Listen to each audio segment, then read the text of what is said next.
Welcome to Whiskey Gaming, and this is my late review of Hollowbody. I play on the PC via Steam, and that's where it's available right now. Forewarning, for some reason whenever I record gameplay footage on my PC, it stutters. I don't know why, but that doesn't actually reflect the gameplay. Like, the game actually ran quite smooth. So let's get into the story. You play as Mika in what is essentially a future, England. Now she has to go to this walled off city where there was this huge biological disaster to find Sasha, which leads to an interesting juxtaposition because the city you go to is not very futuristic, whereas the city you leave, extremely futuristic with hover cars and all of that jazz. But that really is kind of the extent of the story, and what's interesting though is throughout you do get bits and pieces of the lives of the people who were there, what was kind of going on when the disaster struck, what happened to their lives after the disaster struck. And once you're there, you see very much why this entire area has been walled off.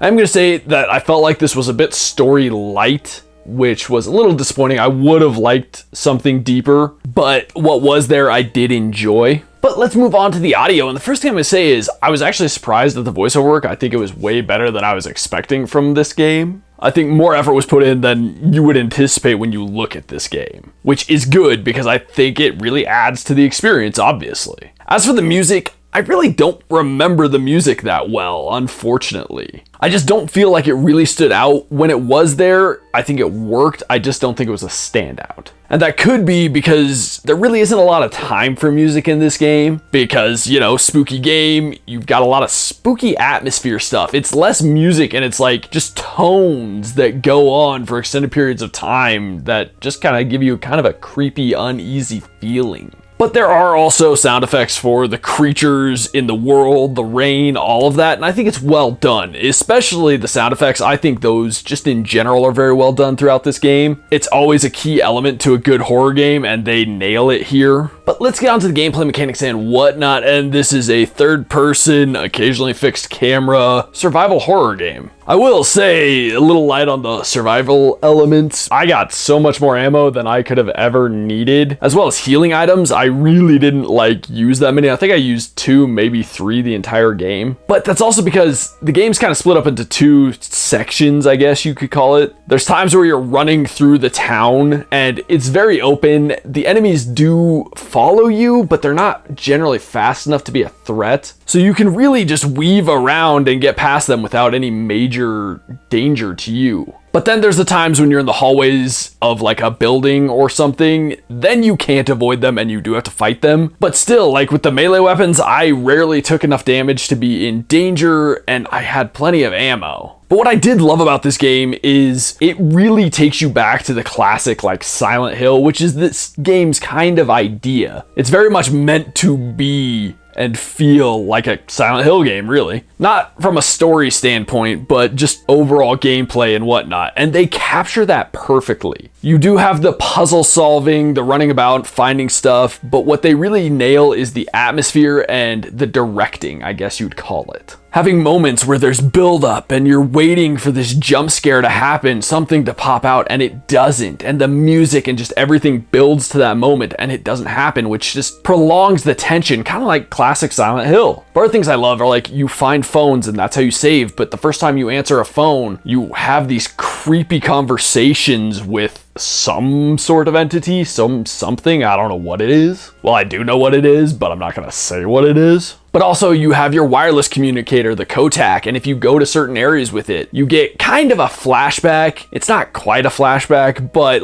it gives you the history of that area, something that went on there that could be a traumatic event, just weird things. And I think that adds and builds the atmosphere very well. There is an opportunity to save another character in the town, and if you save them, they will follow you around. What I appreciated was it didn't turn into some bullshit escort mission. The monsters honestly generally ignore that character. They may hit him if he is between you and a monster and they lunge to attack you, but it's not like you're constantly struggling to protect this guy, which was a huge relief just because that's not scary, that's just annoying. Now when it comes to the combat, you lock on to enemies, which makes it way better than, ye olde stuff. and you lock on pretty well. Your melee weapons all have a different like range and style of attack to them, as well as the amount of damage they'll do. And then you have ranged weapons, which I really never used anything other than the handgun. I didn't need to. But I did have an issue when you go to like the end of a block where you don't need to go to, or a hall or a street or something, you'll get a fixed camera angle. Now I was being followed by enemies, and when I got there, I couldn't lock onto them to fight back. And it was the kind of enemy where it wasn't a melee enemy, it was one you really needed to shoot at because they just did too much damage. So that was incredibly frustrating. Like I had to run to where it was third person, then I could lock on, and then I could, you know, finagle myself and move around safely. But the second I took out one enemy, another one was there, and I couldn't lock onto him once I was back in the fixed camera. It was just a problem. It was ugly. I didn't like it. But let's get on to the controls. And I think the controls worked actually quite well. I was happy with how they functioned. I did use a controller because I'm a controller guy. We know this already. But I was happy with the controller. I think it worked well, especially for this kind of game. And then last but not least, the graphics and visuals. And the first thing I'm going to say is it's an ugly game, but it's meant to be an ugly game. Because it's meant to be a throwback to like a PS1 era. And I think it captures that very well. The lines are way cleaner, which is nice and very, very much appreciated. But it doesn't have that high graphical fidelity that you would expect from a modern game, and it's not meant to. And I really appreciate the way they did that here. They did a good job doing that, as well as creating and capturing a really spooky environment and atmosphere. And one thing that they do great with the visuals, and it was something Silent Hill would do, and you know, some older survival horror games, they would fuck with your brain, which is something I appreciate and I think is awesome, just plain and simple. They give you those moments of like, wait, what the fuck is going on here? And they do it very well just from a visual standpoint. Like I was stuck in a loop and I was like, wait, am I lost or is the game fucking with me? And things like that would happen, and I really appreciated that, and bringing that to life the way that they did was awesome, and it really brought me into the experience and actually